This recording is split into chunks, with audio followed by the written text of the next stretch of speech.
할렐루야. 오늘 저희들 수요예배 이사야 49장 14절에서 26절 말씀을 가지고 이사야 강의 42번째 시간 말씀을 나누도록 하겠습니다.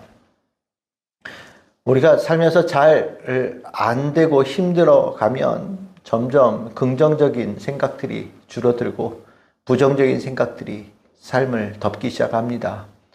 우리가 살면서 주의 말씀이 우리 가운데 늘 흥황할 때에는 우리 안에 소망의 그 생각들이 채워지지만 하나님 없이 살아가는 그 시간들이 길어지면 모든 게 다 부정적이고 삐딱하고 안 될 것 같고 어려울 것 같고 그리고 모든 것 짜증도 나고 힘든 그런 생각들을 갖게 되죠. 그건 자연스러운 일입니다. 하나님 없이 살아가는 삶이 그렇게 힘들고 어렵다라는 것 아마 여러분들도 다 아실 거고 성경에서도 이미 우리에게 수없이 반복해서 가르치는 말씀입니다. 하나님께서 우리가 하나님의 자녀로 살면서도 우리의 생각이 부정적으로 변하고 때에 따라서는 다른 곳에 책임을 전가하면서까지 자신의 삶을 힘들고 어렵게 느끼는 그 모습을 하나님은 늘 언제나 안타깝게 보시는 부분이죠. 하나님은 우리가 구원받은 자로 살기를 원하시고 하나님의 자녀로 사는 소망의 사람, 능력의 사람으로 살기를 원하시는데 우리가 그 하나님의 기대와 다르게 세상 속에서 패배자로 살 때 하나님께서는 너무나도 그 모습을 불쌍히 여기시고 안타깝게 여기시고 그 삶에서 벗어나게 해주고 싶어 하시는 생각을 가지고 계십니다. 오늘 이 본문의 말씀의 핵심은 14절에 있습니다. 시온이라는 예루살렘이죠. 이 여호와의 종, 이스라엘 백성 다 좋습니다. 하나님께 직접 이렇게 질문을 던지는 말씀이 이사야에서 이렇게 많이 나오지 않는데 오늘 대표적인 말씀이에요. 시온이 이르기를, 하나님의 백성이, 하나님의 사람이 이르기를 여호와께서 나를 버리셨으며 주께서 나를 잊으셨다. 이렇게 신세한탄을 하는 겁니다. 실은 우리가 잘 알죠.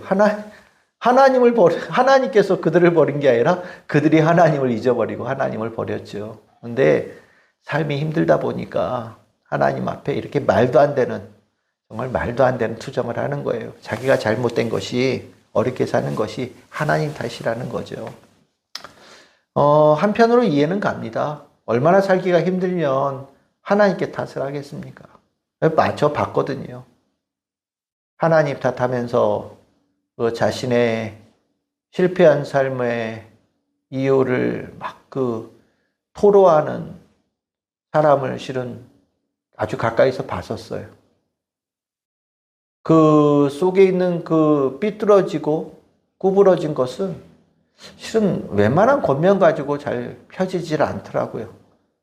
도와주고 또 권면도 하고 여러 가지 대화를 나누면서 기도도 하면서 그와 함께 있었지만 자신의 인생 자기가 스스로 망가뜨린 그 부분에 자신의 책임을 인정하고 회개하는 자가 되지 못하고 하나님 탓하면서 끝까지 버티는 그 모습은 저로서는 굉장히 당황스러운 모습이었고 또 많은 이들에게 나타나는 어려움을 겪고 있는 많은 이들에게 공통적으로 나타나는 모습이 아닐까라는 생각이 듭니다. 그런데 여러분들 분명하게 제가 가지고 있는 일종의 그 신앙, 믿음 중에 하나는 뭐냐면 하나님 믿는 사람은 안 되는 것 같은데도 다 돼요. 그런데 하나님 없이 살아가는 사람은 뭔가 잘 되는 것 같아도 잘 안 됩니다. 이건 제가 살아오면서 경험한 바예요. 하나님의 사람들이 특별하게 이렇게 반짝반짝 빛나고 한꺼번에 팍 터지는 것 같지는 않아요. 그런데 하나님 있는 사람들은 이렇게 잘 된다는 소리는 없는데 살다 보면 다 잘 돼요. 그것이 그 사람의 특별함이 아니죠. 하나님의 능력이 그의 삶에 함께하기 때문입니다. 그런데 하나님 없이 자기가 뭘 해서 이것도 잘한다 그러고 저것도 잘했다 그러고 자랑하고 다른 사람 앞에서 자기의 뛰어남을 나타내고 싶어서 안달이었던 사람들 만날 때는 그 사람 너무 잘 될 것 같은데 나중에 보면 뭐 생각보다 그렇게 썩 잘 안 되는 모습들을 봅니다. 그거는 잘 되고 안 되는 것은 사람의 능력에 있는 것이 아니라 하나님의 능력에 달려있다라는 것을 보여주는, 하나님께서 우리에게 가르쳐 주시는, 교훈을 주시는 삶의 결과라고 저는 생각을 해요. 그래서 우리 성도님들이 하나님 안에 있을 때 일이 잘 안 되어질 때 실은 그 문제들을 오늘 이 말씀을 통하여서 하나님으로부터 답을 얻었으면 좋겠습니다. 하나님이 참 감사한 것이 하나님 탓하고 자기가 하나님 버려놓고선, 자기가 하나님 잊어버려 놓고선, 자기가 하나님 말씀 안 들어서 자기가 스스로 망하는 길로 가놓고선 잘 안 될 때 막 하나님 막 이렇게 원망하고 하나님께 막 탓 돌리는 이 말 들을 때 하나님 기분 좋으실 것 같지는 않아요. 그런데 참 하나님은 이런 토로를 하나님께 하는 이스라엘 백성들의 그들의 마음을 아셨는지 그들을 이해시키고, 그럼에도 불구하고 그들을 끌어안으려고 굉장히 꽤나 긴 노력과 애씀이 있으시다. 성실한 하나님의 수고하심이 있다라는 것이 오늘 저는 성경을 읽으면서 받은 은혜입니다. 오늘 이스라엘 백성들은 딱 한 절 질문했거든요. 하나님 나 버리셨어요? 그런데 자그마치 15절서부터 오늘 읽었던 적어도 26절까지 하나의 질문에 하나님은 이렇게 길게 답을 해주세요. 나 너희들 버리지 않았어 라는 얘기 하시는 거예요. 그들이 난 버림받았다, 난 하나님 때문에 하니까 날 버리는 내가 망했다라는 그 생각을 바꾸시기 위해서 굉장히 애를 쓰시고 힘을 쓰셔서 설득하시고 그들의 마음을 돌이키기 위해서 애쓰시는 말씀이 오늘 여기 나온다라는 거죠. 이게 무엇을 얘기하는 겁니까? 하나님이 그만큼 사랑하신다라는 거예요. 하나님의 사랑은 포기가 없으시죠. 우리가 하나님에 대해서 섭섭한 말을 하더라도, 우리가 정말 용서받지 못할 죄를 짓는 것처럼 아주 흉악한 죄인일지라도 하나님은 그 가운데서도 회개하고 하나님께로 돌아오고 구원받는 자가 되게 하시기 위한 끝까지의 모든 노력들을 포기하지 않으시고 행하시는 분이 하나님이시다. 그것이 하나님의 사랑의 특별함이다 라고 우리는 분명히 깨달아야 되겠습니다. 그래서 안 될 때에도 내 능력으로는 안 되더라도 하나님의 능력이 더해져서 우리는 된다. 반드시 된다. 왜? 나와 함께 하시는 하나님이 이런 분이시기 때문에. 그 결과가 어디에 나오냐? 맨 마지막 절 26절에 나와요. 하나님은 어떤 분이시냐? 세 가지로 얘기를 하죠. 나는 구원자다. 너의 구원자다. 그냥 일반적인 구원자가 아니에요. 너의 구원자다. 너를 구원하기 위해서 마음을 뜻을 가지고 있는 하나님이다라고 말씀하시고, 내 구속자다. 너의 모든 죄값을 대신 다 치르시고 너를 죄로부터, 사망으로부터, 죽음으로부터 건져내는 분이시다라는 말씀을 해주시고, 세 번째로 하나님은 그 모든 것을 능히 하실 수 있는 전능자다. 하나님께서 스스로 하나님 때문에 우리 망했어요 라고 하는 이스라엘 백성들에게 하나님께서 내가 이런 존재고 그런 존재로서 너희들을 사랑하니 너희들은 절대로 망하지 않는다 라는 말씀을 주시는 그 말씀이 오늘 읽은 본문이거든요. 하나님의 사람 망하지 않아요. 하나님의 말씀과 하나님의 은혜와 하나님의 믿음 안에 사는 사람들 절대 망하지 않아요. 안 되는 것 같아도 되고, 힘들어도 반드시 하나님의 은혜로 그 어려움을 벗어나는 때가 옵니다. 하나님께서는 우리에게 그런 하나님에 대한 기대를 접어서는 안 된다라고, 하나님에 대한 소망을 결코 멈추어서는 안 된다라고 하나님께서는 우리에게 오늘 이 말씀을 통해서 권면해 주시는 거예요. 그 하나님께서 우리를 되게 하시는 그 하나님, 우리를 왜 되게 하시려고 하시느냐? 망한 것 같은 우리를 왜 흥하게 하려고 하시느냐? 그 말씀이 다시 15절로 가면 하나님께서 우리의 창조주 되시는, 아버지 되시는, 어머니 되시는 하나님이시다라고 얘기하는 거예요. 여기 긍휼이라고 나오죠? 이 긍휼은 자궁을 얘기합니다. 어머니의 자궁을 얘기하는 거예요. 뱃속에 아이를 잉태하고 있는 그 상황에서 어머니만이 느낄 수 있는 그 태아에 있는 자녀에 대한 사랑, 그 근원적인 사랑을 하나님께서 가지고 계시다라는 거예요. 하나님이 왜 날 사랑하시느냐? 나를 창조하셨으니까. 하나님이 왜 나를 잘 되기를 바라시느냐? 하나님께서 나를 창조하셨으니까. 왜 망한 것 같은 내가 하나님의 은혜로 잘 될 수밖에 없느냐? 하나님의 그 전능자이시고 구원자이시고 구속자이신 하나님의 자녀된 존재이니까. 오늘 이 말씀이 저 포로지에서 절망 가운데 있는 이스라엘 백성들에게 소망의 말씀이 되기를 하나님께서 가르쳐 주시는 거예요. 우리가 부정적인 생각들이 막 들어올 때는 정말 고와 같은 생각도 들고요. 세상 그 어디에도 나 도와줄 수 있는 존재 아무도 없는 것 같고, 정말 안 되기를 바라는 사람만 주변에 가득한 것처럼 보이고, 정말 나 미워하고 나 싫어하는 사람들만 온 천지에 충만한 것처럼 느껴지지만, 하나님의 말씀에 심령이 다시 움직이기 시작하면 사랑하는 이가 보이고 함께하는 이가 보이고 격려하고 나를 이끌어주는 하나님의 사람들이 보이기 시작하거든요. 그러면서 우리는 절망의 삶으로부터 소망의 삶으로 변화되어지고 하나님께서 잘되게 하시는, 흥하게 하시는 삶의 그때까지 나아가는 성령의 사람들이 되어지는 겁니다.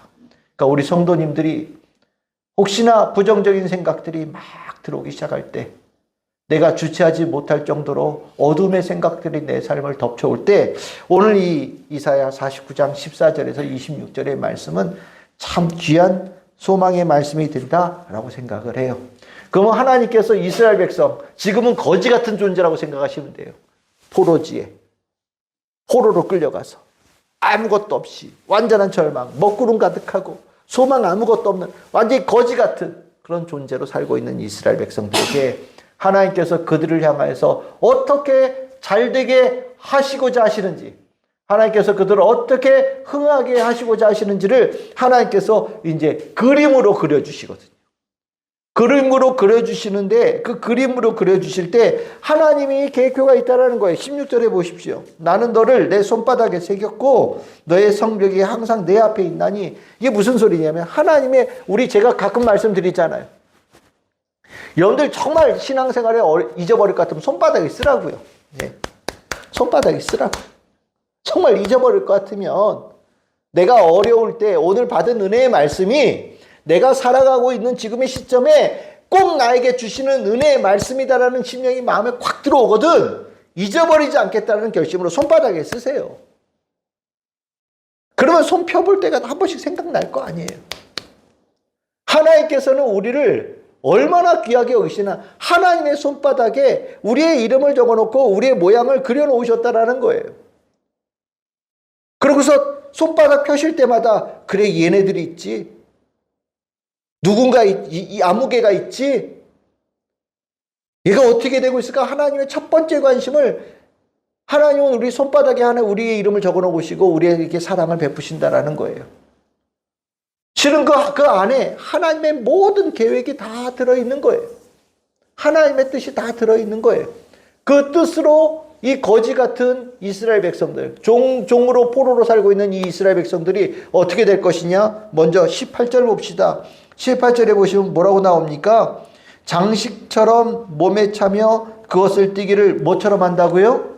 신부처럼 한다. 하나님의 그림에는 뭐가 있냐면, 저 포로지에서 거지처럼 지내고 있는 이스라엘 백성들이 일생에 가장 아름답고 가장 존귀한 존재로 우뚝 서는 주인공이 되어지는 치장한 신부처럼 만들어주시는 것을 계획하고 계신다. 이스라엘 백성들에게 가르쳐 주시는 하나님의 뜻이에요. 하나님은 우리가 아름다운 모습으로 아름답게, 이쁘게, 건강하게 우리가 살아가는 모습을 하나님께서는 바라셔요. 우리가 정말 잘 사는 것을, 여러분들 자녀들 다 길러보시면 아시잖아요. 자녀들이 잘 사는 모습을 보면 기분 좋지요. 그치요? 혹시 자녀들이 나보다 잘 살아서 배 아픈 부모 있습니까? 아마 없을 거라는 생각이 들어요. 내가 이렇게 살아도, 내 자녀들은 더 잘 살고 내가 가지고 있는 것 이렇게 더 주어서 더 잘 살게 하고 싶은 마음들 다 가지고 있잖아요. 그게 아버지 하나님의 마음이라는 거예요. 그게 신부처럼 치장하는 모습으로 우리에게 말씀해 주시는 거예요. 아, 하나님이 어떻게 내가 흥하게 되기를 원하실까? 머릿속에 그리셔요. 여러분들 가장 이쁠 때 결혼식 하는 날 제일 이쁘다고 얘기하잖아요. 그날 가장 아름다운 모습으로 영화로운 모습으로 반짝반짝 빛나는 모습으로 하나님께서 만들어 주시기를 계획하고 계시고 꿈꾸고 계신다. 하나님의 뜻이다. 오늘 이사야 예언자를 통해서 우리에게 주시는 말씀이에요. 두 번째 말씀은 뭐냐면 20절에서 21절이에요. 자식이 없어요. 포로제 끌려갔는데 뭐가 있어요? 아무것도 없죠. 자식도 없고 재산도 없고 아무것도 없어요. 그러니까 마치 그 자식도 없는 그들에게 하나님께서 어떻게 하셨냐? 자식을 막 주시고 가족들이 막 늘어 함께 할 수 있는 막 웃음소리가 넘치고요. 너무 가족들이 많고 그래서 집 좁은 집으로 안 돼서 큰 집으로 이사 가야 될 정도로 하나님께서 흥황케 하시고 그런 상황에 있으면서 본인이 깜짝 놀라는 거예요. 이 많은 이 자녀들이 어디서부터 왔지? 나는 있던 자녀들도 다 없어지고 나는 자녀를 낳을 만큼 뭐가 아무것도 없었는데 어디서 이런 게 나왔지? 완전히 기적이라는 거죠. 내가 아이를 낳은 건 내가 알잖아요. 내가 힘을 내서 내가 노력해서 뭐 결과로 자식 낳은 건 내가 안단 말이죠. 이건 우리가 어느 정도 계산이 서는 삶의 형태예요. 근데 하나님은요, 우리의 삶에 축복해 주시는데 내가 하지 않은 것들로 하나님께서 채워주시면서 정말 경험하면서도 날마다 깜짝 놀라는 삶으로 하나님께서 풍요로운 삶을 주시기를 계획하고 계신다라는 거죠. 여러분들 룻기에 나오는 그 시어머니 있잖아요. 나오미가 처음에는 잘 사는 삶이었다. 그렇죠? 나중에 정말 고생해서 자기가 스스로 이름을 뭐로 바꿔요? 마라, 쓴맛, 인생에 막 고달픈 맛. 그러다 나중에 다시 돌아와가지고 막 기뻐하고, 자녀도 없고 막 이러니까 다시 나오미로 돌아가는 일들이 일어나잖아요. 하나님께서 그렇게 되어지게 하기를 원하신다라는 거예요. 우리가 눈물 짓고 슬퍼하며 살아가는 그 모습을 하나님께서 불쌍히 여기시고요. 우리를 다시 웃고 기쁘고 흥왕되어진 삶을 만들어 주시기를 하나님께서 계획하고 계신다. 믿어라 라고 하나님께서 말씀하시는 거예요.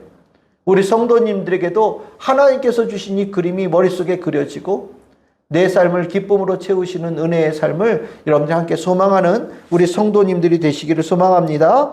세 번째로 하나님께서 말씀하시는 말씀이 22절과 23절이에요. 22절과 23절은 내용이 아주 간단합니다. 하나님께서 깃발 하나 딱 드셨더니요. 어떻게 됐냐? 열방들이 다 모여와요. 근데 전에 이 열방들이 모여올 때는 뭐 하려고 모여왔느냐? 이스라엘 백성이 있는 거 빼앗고 이스라엘 백성들 죽이고 이스라엘 백성들 끌고 자기네 땅으로 포로지로 끌어가려고 열방들이 모였거든요. 근데 이번엔 정반대예요. 하나님께서 깃발 하나 딱 드시니까 마치 열방에 있는 모든 이들이 하나님의 종이 되어져서 다 모이는데 이들이 가서 뭐 하느냐? 이스라엘 백성 막 수종드는 거예요. 어디 얼굴도 닦아주고 발도 닦아주고 먹을 것도 갖다 주고 막 하면서 이들을 어깨에 메고 먼 길까지 집으로 돌아가야 되잖아요. 집으로 돌아가는 그 길을 요즘으로 말하면 비행기 태워서 리무진 태워서 각자 가장 제일 좋은 걸로 한 사람 한 사람을 담당해서 고향 땅으로 가장 안전하게 쾌적하게 럭셔리하게 돌아갈 수 있도록 열방이 모여서 그 일을 도모하는 일들이 일어날 것이라고 얘기하는 거예요. 지금은 가장 낮은 자에서 하나님께서는 그들을 하나님의 자녀로서 존귀한 자로 올리시기를 원하시는 뜻을 가지고 있다라고 하나님께서 이사야를 통해 이스라엘 백성들에게 말씀하시는 거거든요. 참 귀하지 않습니까?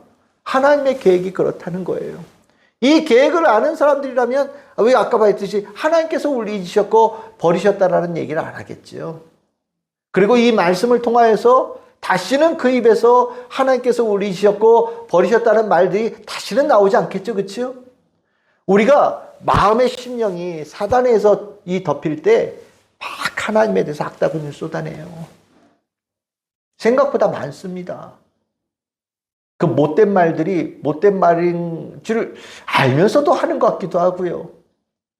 하지 말아야 될 말들, 하나님께는 도저히 올릴 수 없는 말들을 막 하는 경우들이 있어요. 그런데 하나님께서는 우리들에게 그 말들을 지워버리기를 원하셔요. 그것을 지울 수 있는 길은 하나님의 뜻, 하나님의 계획을 내 마음속에 세우고 채울 때 그 은혜가 일어납니다. 하나님의 뜻을 모르면 내 힘으로 살아야 되잖아요. 그러니까 내일이 막막할 수밖에요. 하나님의 뜻을 모르면 내 능력으로 미래를 도모해야 되잖아요. 그러니까 계획이 안 잡히는 거예요. 계산이 안 서는 거예요. 그러니까 힘든 겁니다. 근데 하나님의 뜻이 내 심령에 채워지면 하나님의 능력으로 그것을 이루시기 때문에 지금은 부족하고 어려워도 우리의 심령이 하나님의 큰 은혜의 소망으로 채워지는 축복을 받는 거거든요. 하나님께서는 이스라엘 백성들에게 이사야의 예언자를 통하여 이 은혜를 전해주고 계셔요. 혹시 오늘 이 말씀을 듣는 우리 성도들 가운데 힘들고 어려운 성도들 계십니까? 다시 한번 말씀드립니다. 이사야 49장 14절에서 26절의 말씀을 가지고 여러분들의 심령에 하나님의 뜻과 하나님의 계획을 다시 채우시기를 바랍니다.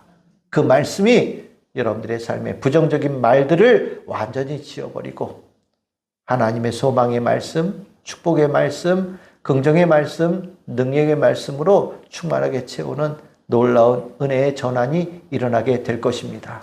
우리 성도들 모두에게 하나님의 뜻이 있으니 하나님의 은혜로 힘차게 소망을 가지고 살아가는 축복의 성도들 다 되시기를 주님의 이름으로 축복합니다.